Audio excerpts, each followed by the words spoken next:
Hello, hello. Alyson Smith Bass here with Caps for Sale. I'm glad to see you. Let's see what we have. Here's the title of the book, Caps for Sale. Let's think about a cap. What is a cap? Well, there are hats, and a hat has a wide brim all the way around, whereas a cap doesn't have a brim all the way around or even a visor all the way around. This one has a tiny visor. Ball caps have a visor that come out in front so that it shades the person's eyes and so the sun doesn't get in her or his eyes. So here's a cap. Caps for sale. Look at this guy up in the tree. What do you think he's doing? Let's check out the title page. Caps for sale. Here's the guy, I guess, came out of the tree. He's walking along the street here, and on his head is a stack of caps. He is a peddler. A peddler is a person who sells things, and this guy is a peddler of caps, selling those.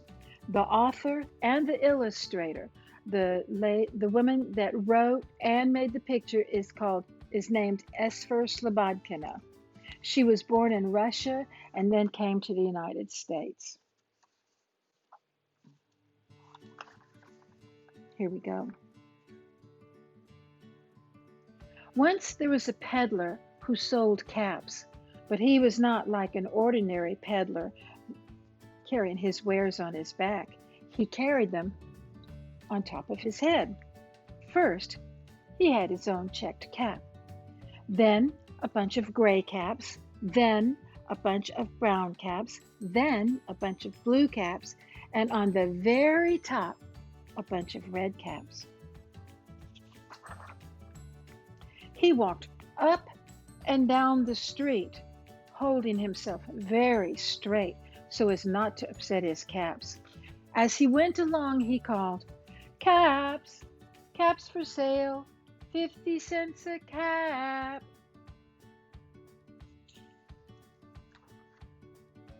One morning, he couldn't sell any caps. He walked up the street and down the street, calling, "Caps, caps for sale, 50 cents a cap." But nobody wanted any caps that morning. Nobody wanted even a red cap. He began to feel very hungry, but he had no money for lunch. "I think I'll go for a walk in the country," said he, and he walked out of town slowly, slowly, so as not to upset his caps. He walked for a long time until he came to a great big tree. See? "There is a nice place for a rest," thought he, and he sat down very slowly under the tree and leaned back little by little against the tree trunk so as not to disturb the caps on his head. Then he put up his hand to feel if they were straight. First, his own checked cap, then the gray caps, then the brown caps, then the blue caps, and then the red caps on the very top.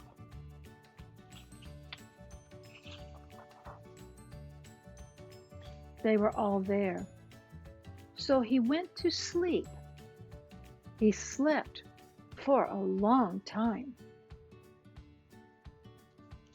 Now, when I turn the page, look carefully at the peddler. See if there's something different. You ready? Here we go.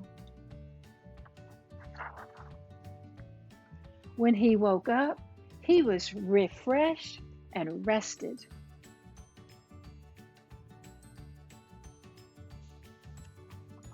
But before standing up, he felt with his hand to make sure his caps were in the right place. All he felt was his own checked cap.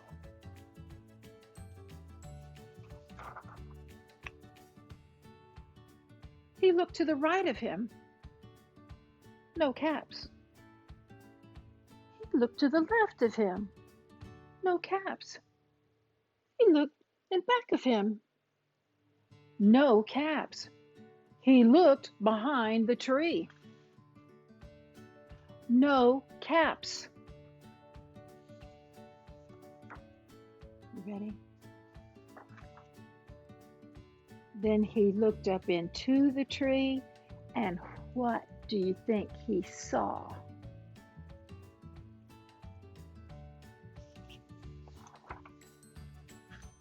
On every branch sat a monkey. On every monkey was a gray or a brown or a blue or a red cap.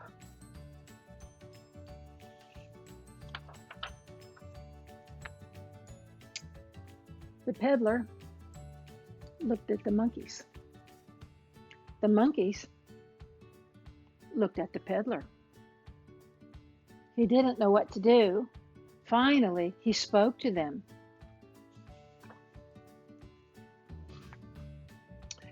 "You monkeys, you," he said, shaking a finger at them. "You give me back my caps." But the monkeys only shook their fingers back at him and said,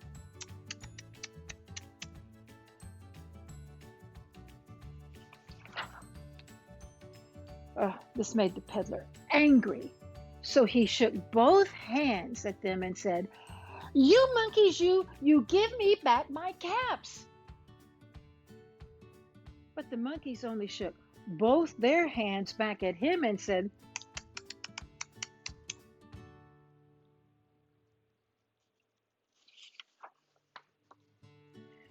now he felt quite angry. He stamped his foot and he said, "You monkeys, you better give me back my caps." But the monkeys only stamped their feet back at him and said,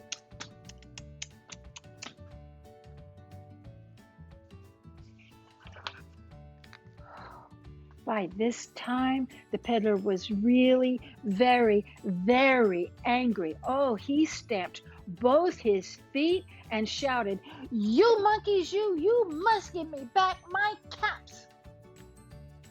But the monkeys only stamped both their feet back at him and said,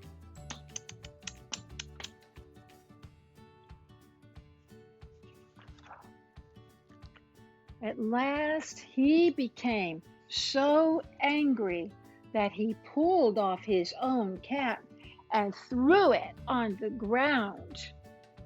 And then he began to walk away.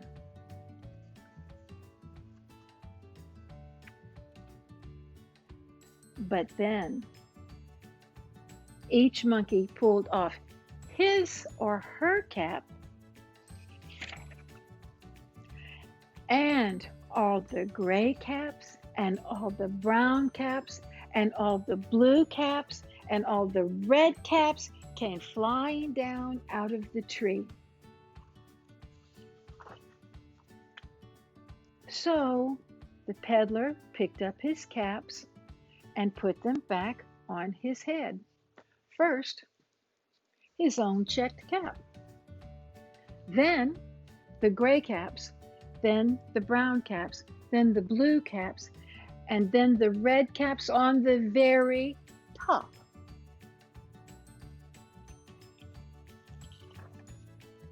And slowly, slowly, he walked back to town calling, "Caps, caps for sale, 50 cents a cap." The end. For the early ed teachers out there, this is a great phrase in here for you to use, getting kids to hear the short A sound inside of a word. Caps, caps for sale, 50 cents a cap. We elongate that long A, and kids can really hear it. Thank you. I had a great time. I'll see you soon. Bye-bye.